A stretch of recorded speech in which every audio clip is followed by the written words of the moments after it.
Hello and welcome to the Spanish Grand Prix for Moto3. And I'm a commentator, Megan Birch, but I will be handing over most of this commentary to TNT because I am very not informed this weekend for this so far. Also, nicer. Right, so the race will start in approximately 6 minutes' time, and I believe I shall throw over quite near of a time for this. So before that, I shall not read through the timings because honestly I am not quite sure about those. Though I will run through what some of the problems that may be faced today in this Grand Prix for Moto3. Now, as we see with the MotoGP lot, turn 6 seems to be a problem for everyone, so this could be one to watch. I mean, this is the first proper full race that we will experience here at this track this weekend, as far as I believe. And it will be a testament to whether there'll be a lot of red flags later on in the other two races today from Moto2 and MotoGP. I think round about now is a good time to hand over to TNT as well. Unsettle him, because he knows if he gives Rueda 1 or 2 laps at the front, he can check out. So it's going to be a really interesting race. OK, let's hop back to the 4th row. We can talk to Luca Lunetta. Luca, it's been a bit of a tricky weekend for you so far. Now you're here, ready and set to go. What is the plan? Yes, it started a little bit difficult the weekend on Friday, but we managed to recover a little bit on Saturday, and today it's another story. Today is the day that count and to get the points. So I'm ready to fight. It will be a fun race, especially with these fans so special. So ready to fight and to enjoy. Good luck, thank you. Ciao. Yeah, great atmosphere around this circuit. That's the scene here for Moto3, the crowd anticipating some good scraps, hopefully, today. Adrian Fernandez goes from the 2nd row of the grid, Sylvain. A scrapper. Yeah, a scrapper, definitely. And he's going to need to scrap as well with a bunch of KTMs in front and behind him. The Honda is probably not the best package around here. You know, it's a very much of a stop-and-go track. So the KTM have been really strong with that ability that they've got in the track braking phase. So for Fernandez, he's going to have to get stuck in. We know, though, that he's a fierce fighter. So let's see what he can do. But I think on the bike side, I think he's a little bit at a disadvantage on this track. OK, let's go towards the back of the grid, David Munoz territory. Scott Ogden is there, got penalised during this session yesterday. Session got cancelled because the team used the wrong engine. Let's find out how he's feeling. Scott, it was such a tricky weekend. We saw what happened in qualifying. We thought you were really smart doing what you did, went out without everyone else, didn't end too well. So how difficult does that make this race? Yeah, it makes it difficult, especially for me. I struggle in the first laps, but it's a good day to practice that. I'm going to try my best to be a magnet with Munoz and try follow him through it. At the end of the day, I honestly think I have top 5 pace if I was starting there. I showed it yesterday morning, so yeah, just got to work through. If I can get some points, get a top 10 would be amazing. Good luck, Scott. Thank you. Well, he could just hook in behind David Munoz and slipstream his way through, couldn't he? Yeah, it's not a bad idea, because sometimes you get someone like Munoz, what happens is it's the aftermath of Munoz. As he dive bombs people, it does create room. So, I mean, Scott's open and honest there. His weak points are the opening lap. So, and he's right in what he says. When you start from the back of the grid, it's an area of your game that you can really work on and focus on. So, and I truly believe he's got top 5 pace. So you never know. If Rueda doesn't get the lead and check out, because that will stretch the field. If that doesn't happen, it could be a big group, and Scott could close in. Let's hope he can. Absolutely, fingers crossed. Here's the scene then, here in Jerez de la Frontera, our opener for the day. We're kicking off, as always, with Moto3. Angel Piqueras on the front row, Joel Kelso and Jose Antonio. Rueda is in pole position, M. Love is alongside Gav. Thank you very much, Susie. Yep, sold out at Spain, and a home hero, Jose Antonio Rueda, in charge so far, but Angel Piqueras alongside him on the front row. Who knows, sparks could fly here in front of their home fans. The Young Guns ready for battle here in Spain.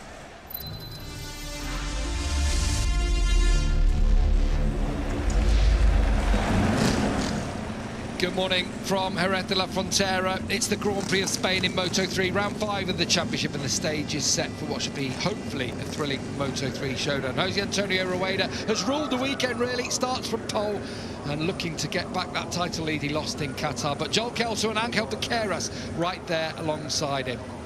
Of course, Piqueras leads the championship after 4 rounds, 2 wins apiece. Alvaro Carpe heads up the second row of the grid. There have been a few penalties handed out, one of them to Jacob Ralston. That was for riding slow through one sector, so he gets actually a long lap penalty. And then if you go further down through the order, Boucher Moodley, keep an eye on the South African. He's been good this weekend. His teammate, Kiwi Cormac Buchanan, lines up on the 6th row of the grid alongside Noah Detwiller, who's another one to have a penalty. He's going to have to do a long lap. And then we get all the way back to Eddie O'Shea.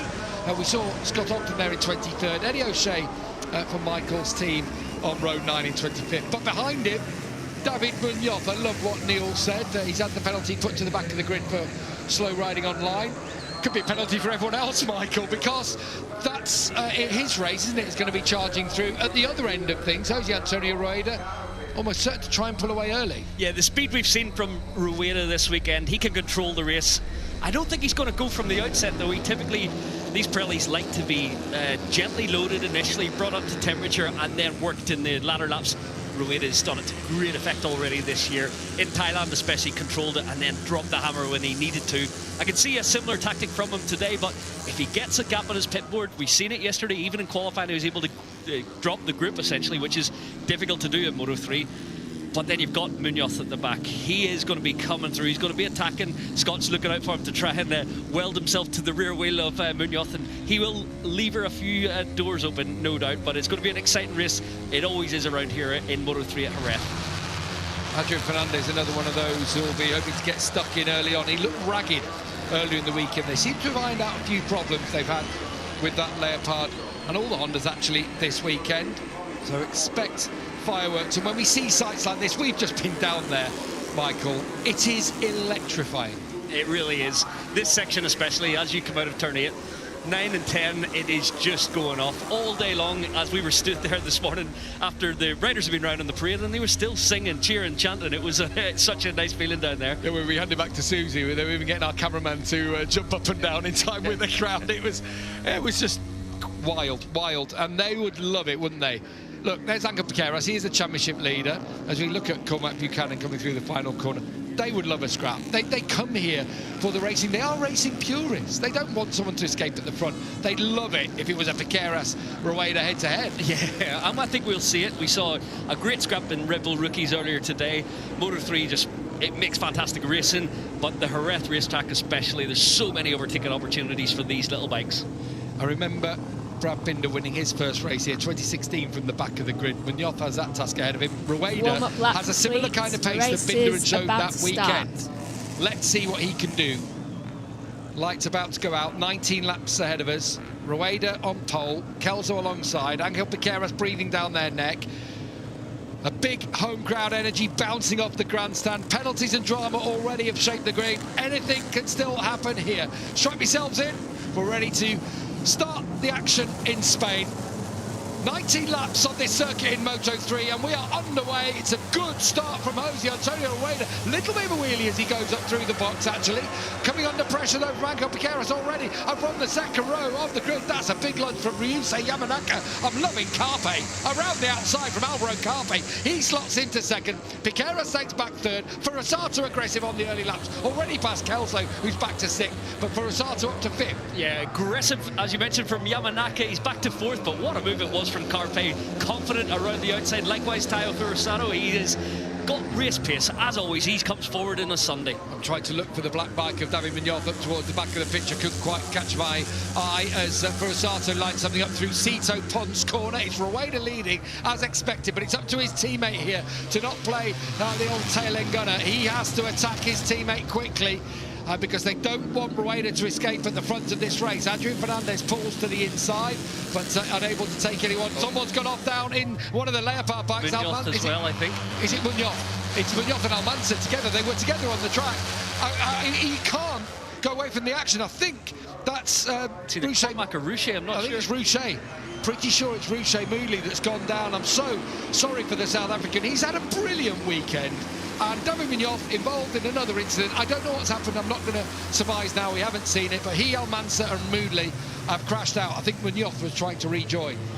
Yeah, we need to see it, obviously, but this is the problem with Munoz from the back of the grid. He's always going to have to take risks on the early laps to get through. But yeah, we'll reserve judgment until we see the incident. Absolutely. Cormac Buchanan's made a good start, actually. He was up into 13th place. At the front, though, no doubt about your leader. And this is where he's going to try and stretch his legs. This is where he's going to try and break them now as he sets off on his first flying lap. As the run up towards turn 1, and it was in qualifying, you mentioned it, as Kelso attacked for Osato. He had a group of riders behind him like this, and he just went. Whether he can do the same when he's looking after his tyres for the end of the race is a different matter, but he has got a higher pace. He knew he had a 2-lap time attack, so he just went out there and absolutely abused the Pirelli rear tyre.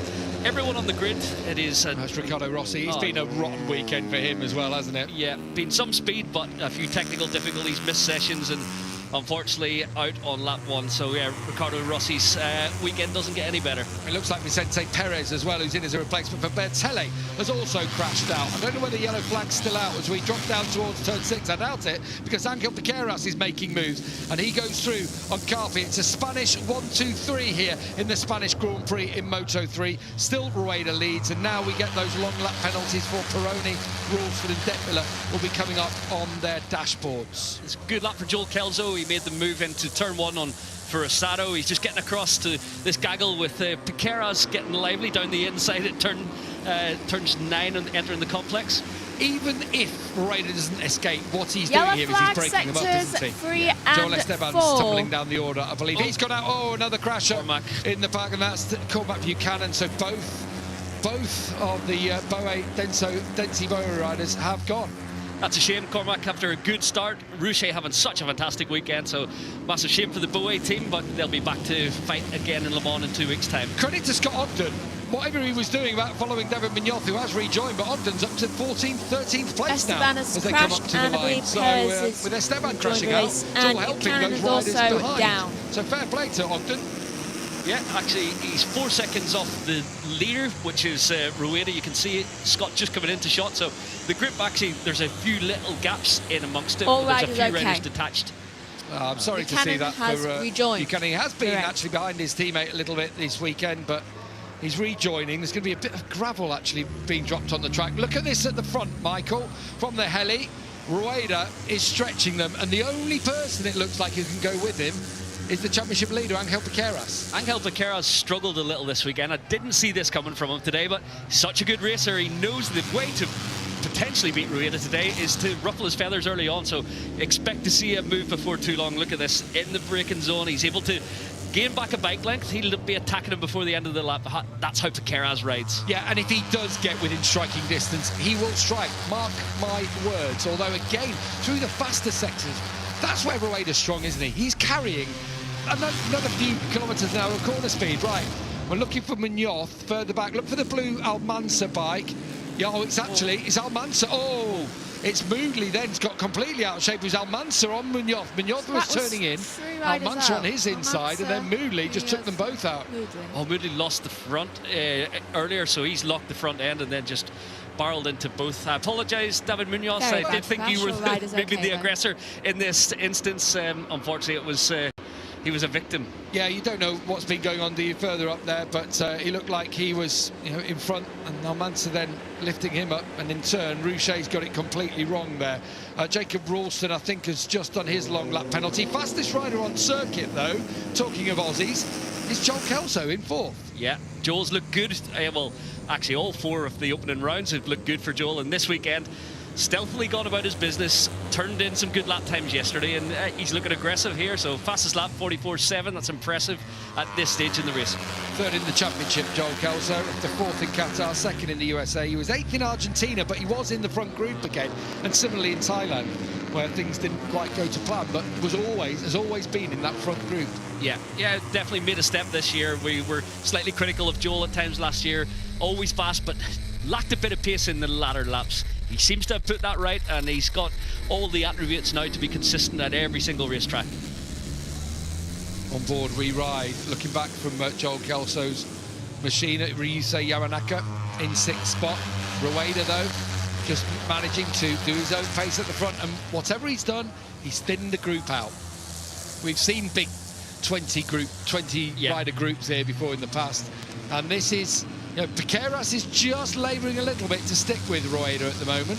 Yeah, the pace being set by Rueda, obviously he's got a little more left if he needs to. It's just difficult, obviously, looking at the move there from Carpace, having a look around. I think they've already accepted their fate here. They can't go with Jose Antonio Rueda today. He's just put enough of a gap that I don't think Piqueras can attack him. Kelso and Yamanaka thought about attacking Carpe. I think it's the right thing to do at the moment. It's just try and stay wheels astern and stay in as much as you can and get the train and try and follow Rueda as much as possible. But he's imposing a pace at the front again. Kelso fastest on the circuit, and he takes that as his cue to pass Carpe and go up into 3rd spot.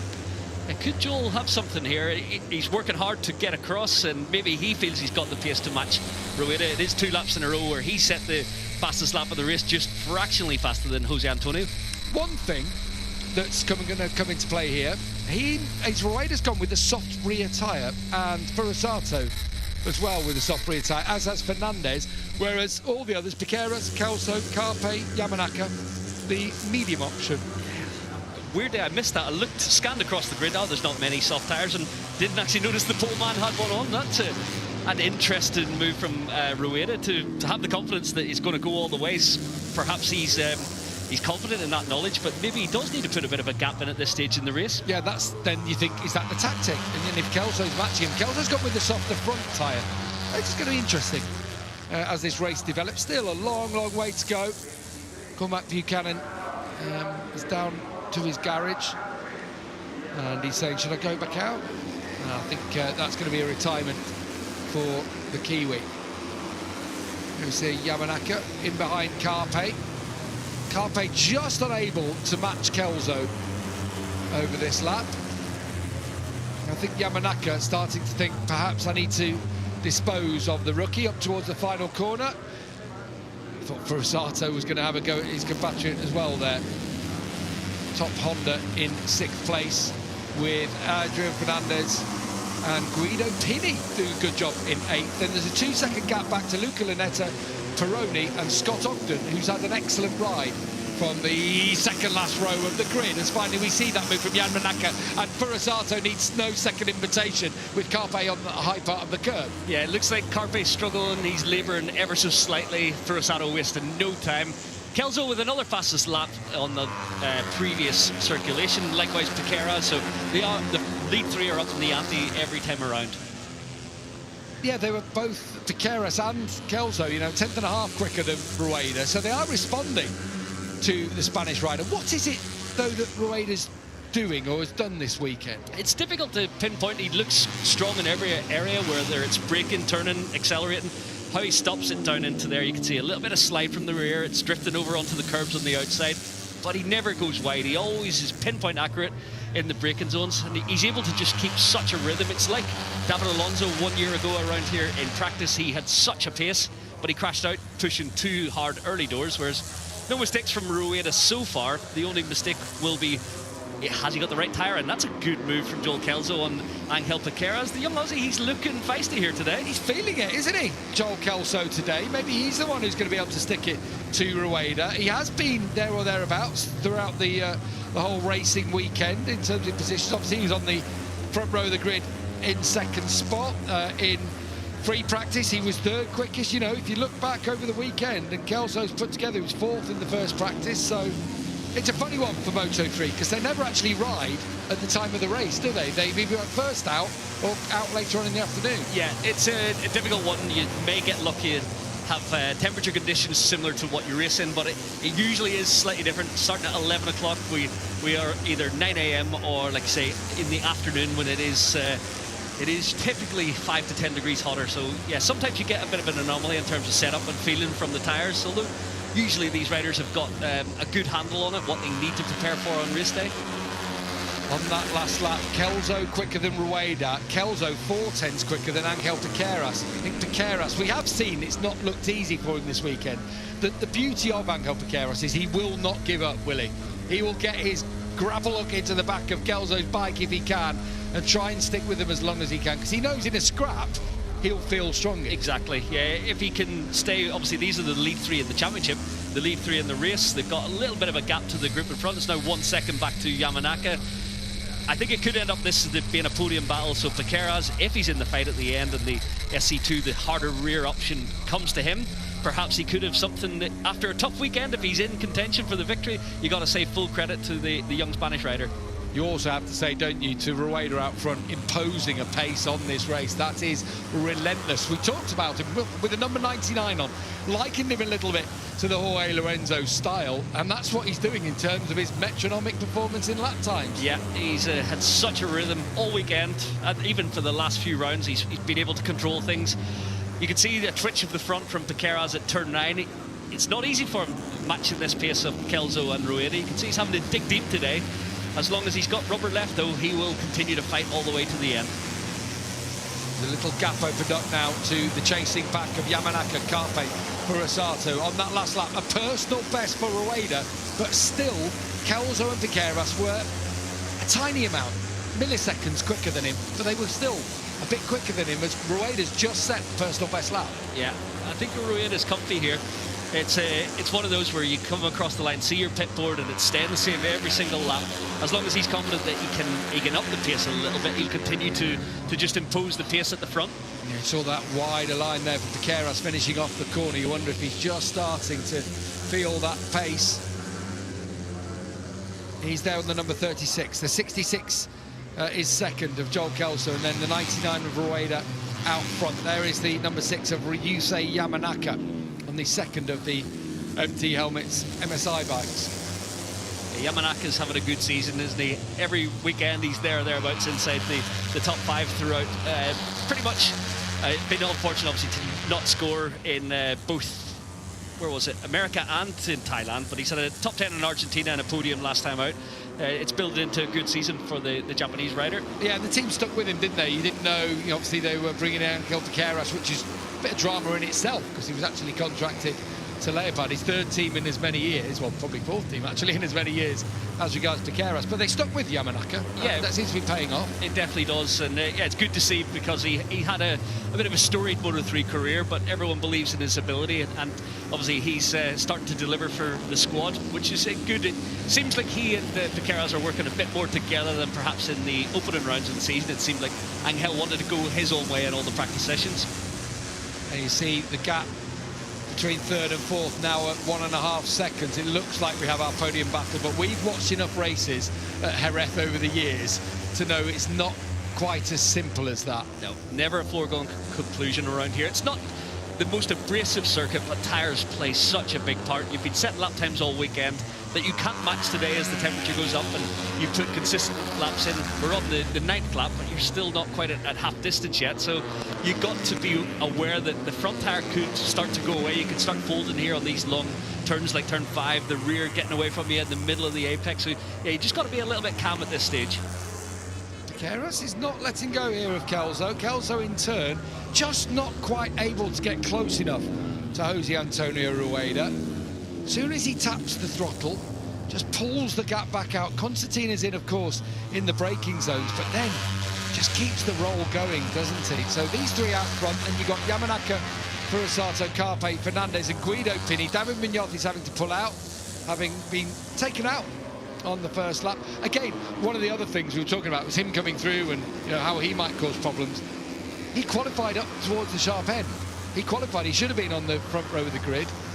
But if you are further back, there is a melee. There's always a battle. There's always something going on, and you put yourself at more risk. Yeah, for sure. If you're mired in the pack on the opening laps, especially in Moto3, you get dive bombs left, right, and centre. There's, yeah, it's ruthless out there, as we've seen. Munoz, normally the aggressor, but he got taken out today. So yeah, you always want to keep yourself at the first half of the grid in Moto3. Munoz throughout his career wasn't a fantastic qualifier at Bowie, but he seems to have maybe ironed out that slight kink in his armour, chink in his armour, should I say. And it's the problem is these penalties keep putting him down the grid.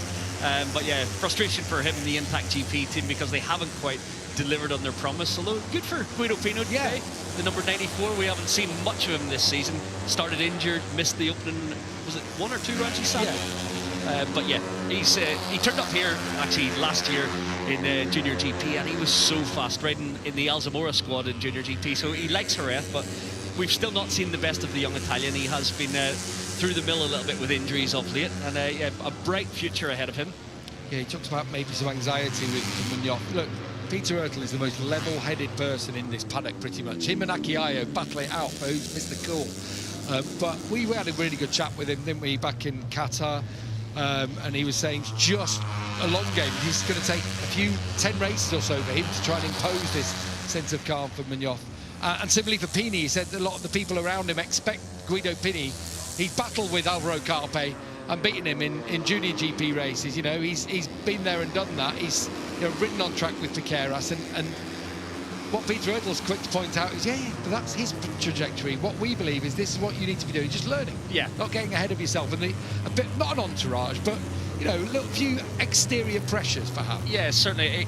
Actually, I was wrong. He didn't miss the opening rounds. He missed some testing after his injury, but he came in with a definite expectation on his shoulders, which is hard for a rookie just because of your prowess in Junior GP. It doesn't always naturally translate, and it's taken time to figure out the Grand Prix paddock. And yeah, he's feisty, he's aggressive. We've seen it in rookies, we've seen it in Junior GP, and we just need to give him a little time to find his feet here. When we get to the end of this race, Michael, we are going to have to look at the analysis of Rueda's race, because every single lap is just half a tenth quicker. Yeah. Every time, and he's just set another personal best lap. Matched again by Kelso Piqueras. Yellow flag, sector 1. 44.5 now, and it's just constant. It's consistent. Yeah. It's beautiful to watch. Look, it's not classic fairing, bashing, wheel to wheel that one come to expect in Moto3. But it's beautiful in its own respect. It really is. Metronomic in the lap times, because we keep seeing the personal best indicator flash up, but the time's almost identical, so it just shows the consistency. You've watched the overhead shot there in the braking zone to turn 6. Every lap, he's out on the curb on the outside, drifting it in, and just millimetre perfect at the apex. Nicola Carraro's now dropped out of the race. So, unfortunately, he's gone. Just to go through the order, this is your lead. Rueda, Kelso Piqueras, then Yamanaka, Furusato, Carpe, Fernandez and Pini are in a group for battling for 3rd.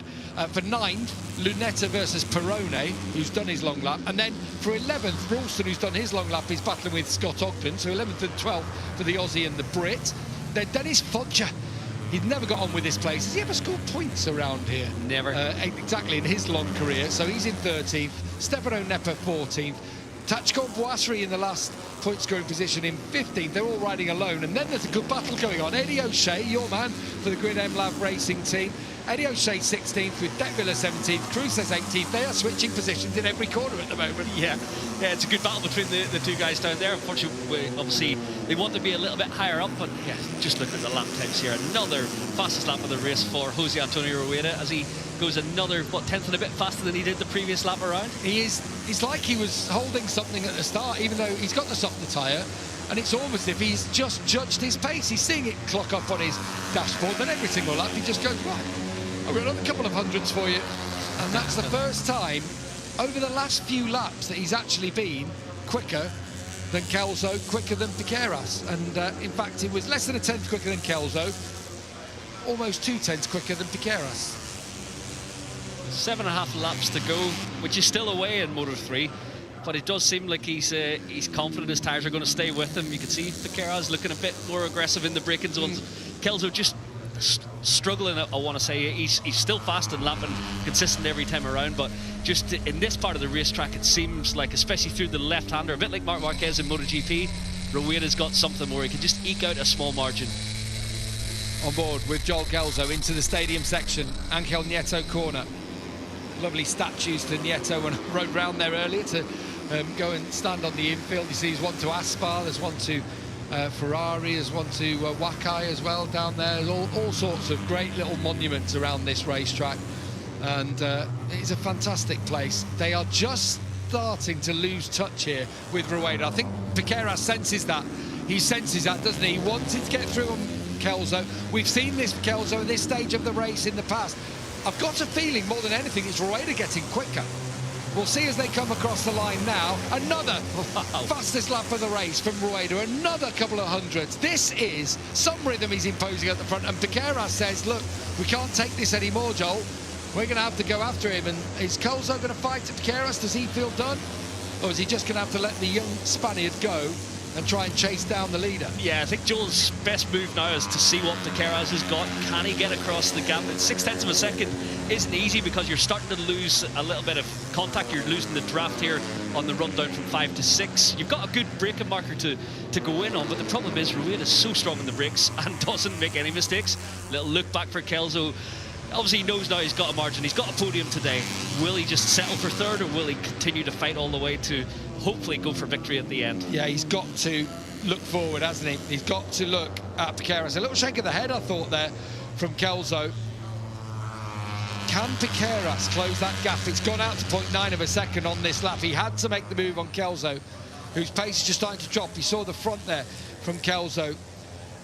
Oh, look at him turn underneath. Piqueras, is that a mistake from Piqueras there? It must have been. I think so. Piqueras pushing on. I think he's had a little moment, either a bubble or the front tyre just tucking under. Give the pace back to Kelso, but that just stretches the gap out even further. 1.2 seconds. Do you think it could be front tyre perhaps for Joel? Because he's gone with the soft front. Yeah, he's on the soft front tyre. They stand up to the abuse quite well in Moto3, both the soft and the medium. For the choice, it's more down to personal preference. Do you get a bit more steering? Obviously, it will drop off a little bit sooner, but Joel typically does go for the softer front option. So Kelso back into second place. Piqueras not able to close the gap across the line. It's 1.4 seconds. Another 1:44, 1:44.5 from Rueda. He might have the number 99, but it's not Jorge Lorenzo. He is riding a Jorge Lorenzo style race out front, and he's opening the gap. Piqueras now sliding. He hasn't got it. They haven't got it. They're not going to chase down Rueda here, who is in a class of his own today. He really is. That's the only rider out there in the 44-second bracket. It's a 44.5. That is an imposing pace that serious that no one can even get close to him this weekend. He's just had an extra few tenths in his pocket at will. Over Sito Ponce corner, turn 5, down the hill, on the back straight, down towards Dani Pedrosa corner.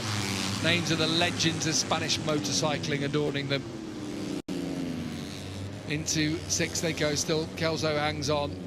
Piqueras right in behind him.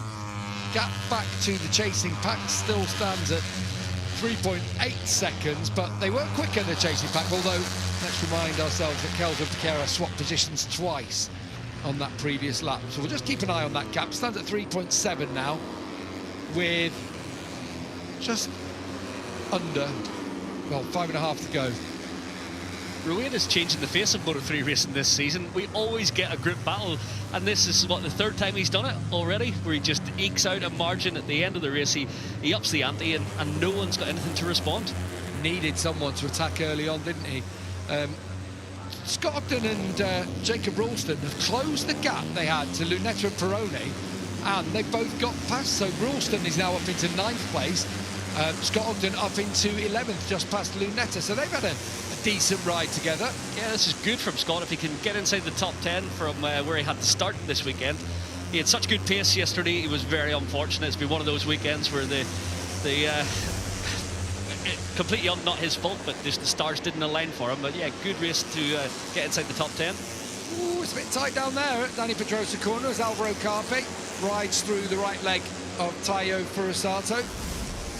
They're still battling for 4th place. Who knows if it will be a podium if these two do go at it later on. See the different approaches to the Sito Ponce corner there. Look like Piqueras might have been carrying that little bit more entry speed. Does that carry on down the straight? No, it doesn't. Behind, Adrian Fernandez fanning out on the inside has just got Furusato looking to make more moves. Furusato not as strong as he was in Qatar. I thought when I'd seen him making moves on the opening laps, he was going to get forward into the lead group and be able to make the difference, but just seems like the Honda hasn't quite got it here this weekend. He and Fernandez, the best of the Hondas, in 6th and 7th, but yeah, a little bit adrift of the pace needed to battle for a podium. Just want to point out again, Rueda at the front did a 1:44.5. He has done, I mean, it's only a 19-lap race. We've had 14. I mean, there'll have been 1 or 2 tenths either side of that throughout the entire race for Rueda. It is a time trialist dream.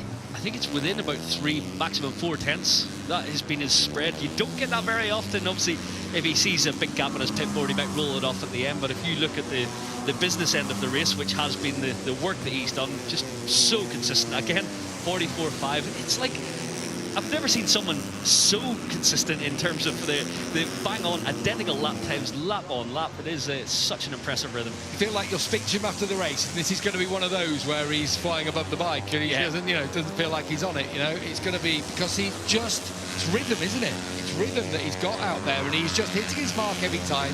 He opens up the corners, high up on the curbs, so he's not too high. Everything is just inch perfect from Rueda in this race. It's an impressive ride.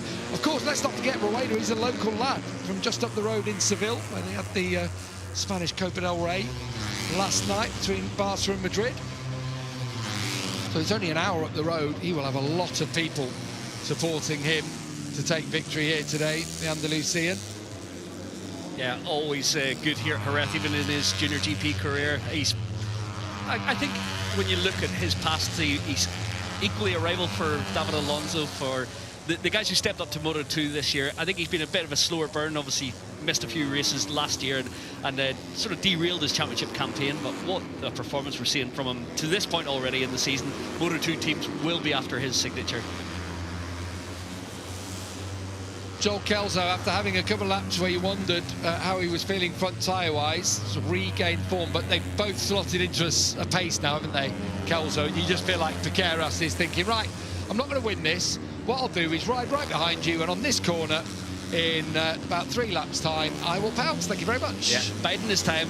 We know with Piqueras, he's just such a tactician. He'll get the most out of it, and he's so difficult to beat in a last-lap battle. Although Joel's got an option if he's still his front tyre under him to maybe put a little bit of a gap into Piqueras. You can see he's put a bit of daylight in there as he exited the final turn. Don't know what's happened in the group behind, but Carpe's dropped right to the back of it all of a sudden. Now Pini is up into 6th, having an excellent ride, the young Italian, on the number 94. You just see in the middle, ahead of Furasato with Carpe having dropped back. Maybe feeling the pace somewhat. Let's not forget, he is a rookie. Like Rueda, a rookie and junior GP champion in the same year. That was a little bit wide. We lost him behind the action that was going on in the battle for second, but just starting to, those wider lines start telling you when you're starting to feel it a little bit with your tyres. Yeah, although Pini, personal best last time around, he was back into the 44 second range with a 44.9. Only 2 tenths off Rueda. You've got to say for the rookie, that's an impressive ride to this point. I think he's got his sights set on Fernandez and Yamanaka up front. This was the move. Late move. Two late moves. 2 for 1. A bog-off deal for Guido Pini. He really did buy the first one, didn't he? And that second one, I think, was a bit of a bonus as he went through. We saw a lot of that in the rookies, I will say. Wherever Pini was on the track, there was action. There was a talking point. Yeah, he's aggressive. He likes to ride really close to the rear wheel of the man in front. But yeah, he's had a few harem-scarem moments throughout his junior GP and rookie's career. But yeah, he's steadying things up. Good team he's in with Impact GP, and I think he could be the surprise contender as the season progresses. Munoz signed there to deliver for them, but at the moment, Pini's looking certainly he's beginning to flourish inside that garage. Well, Munoz has only got 10 points for that 6th place in Qatar. Pini currently has 11 and could be about to pick up another 10 here today, so that is impressive. It was 25 for a win, 20 for second, 16 for third, 13 for 4th place, then 11 for 5th, 10 for 6th, and so on all the way through to 15th, where Tachkon Boisserie still sits in the last point scoring position. Eddie O'Shea, Noah Detwiller and Adrian Cruces all doing battle just outside the points. Yeah, Scott's still got a chance at the top 10 here with the Lunetta, Peroni, Ogden, Rulston battle. They're all together there, so yeah, over this last lap and a half. Hopefully Scott can get himself inside the top 10. When you start that far back, again, you open yourself up to all kinds of the melees that are going on, but you also, it just makes life hard. That's why when Binder came here and won from the back of the grid, yes, he had pace that weekend, and things did open up a little bit for him on the day, but it's a huge task and a tall order to do. Yeah, difficult track to overtake on a big bike. You always think of Moto3, there's a lot of opportunities, but yeah, it was impressive when you think back to the Binder last to first performance. We've seen it since then with Pedro Acosta, Titley into first, but yeah, the days of that, especially when you're battling the likes of Rueda, not so easy to do anymore. Keras going to make the move. Here he is. Well, I thought it was going to be a lap later than this. So as Jose Antonio Rueda comes to the line, last lap time for the leaders, and Piqueras takes charge from Kelso. Has he got something left in? Is Kelso going to attack back? He needs to bite down here, Kelso, and just go for it. Piqueras has made that move, but Kelso's got to show him something on this last lap. Jose Antonio Rueda out front on the top left of your picture. He's going to win this race barring a disaster. Oh, I've just seen him. He's outside the 44s for the first time since, I think, the opening lap. What is going on? Oh, here comes Kelso. That's great to see. Kelso, that he has been stronger, hasn't he? Yep. On that corner, over the top through turn 5, and Kelso takes over in second. He actually came from a long way back as he approached turn 4. I thought he's too far Yellow back. flag sector 4. He got a run, whether he's got a little bit more front tyre steering, perhaps. You knew that's happening, don't you, from Piqueras? However much you try and close the door, Piqueras was always coming through. Kelso needed to make that life a little bit harder for him there. Has Kelso got anything to attack Piqueras, who is a really late breaker? He's so much quicker through the fast corners, Kelso. Crash ready O'Shea on the final lap, so that's a disappointing end to his weekend. But has Joel got anything left here? He's got more turning for sure. Yeah, he does. He does every single time when he's coming around. So has he got anything that he can conjure something up towards the final corner? Meanwhile, top left, Jose Antonio Rueda's just already in those fast corners now. The group chasing these two is coming back to them. So any collision, they run a bit wide, they're ready to pounce. Rueda to the final corner is going to win this from pole position to perfection. For Jose Antonio Rueda into the final corner. Piqueras is so strong on the brakes. Surely no chance for Kelso. Trying to carry the corner speed, trying to slingshot her. Rueda wins in front of the home crowd, and it's going to be Angel Piqueras taking second. Joel Kelso is third across the line. Then Adrian Fernandez takes fourth, with Yamanaka in fifth, Furusato sixth. Guido Pini takes seventh place, with Carpe back in eighth. That, Michael, was an absolute dominant masterclass from Jose Antonio Rueda. Absolute annihilation of the Moto3 field. Takes the championship lead, and in such style. You've got to say he is building a campaign here. He's certainly become my favourite over the last few rounds. Although Piqueras, he relinquishes the championship lead, but he lives to fight another day. Jose Antonio Rueda bouncing back from that heartbreak back in Qatar. What a way to do it in front of his home fans. We'll have all the reaction to that Moto3 dominant performance after the break. Right, so that is the end of Moto3. Rueda, I believe it is, has come in first, with second being Piqueras and third is Kelso. Fernandez is in fourth, with Yamanaka in fifth. Furusato in sixth. Pini is seventh. Eighth is Carpe. Woolstone is ninth. And Peroni is in 10th. Now, I'm not as good as reading out all of the names as Joshua is, but you can see on the timing screens there all of the names, and it just coming up shortly is Moto2 in about half an hour's time, so we will be back on air for that as well. But in the meantime, thank you for watching. Please join us in half an hour's time. I believe we should be on air around 11:05 or 11:10, one of the two. Thank you for watching. Goodbye.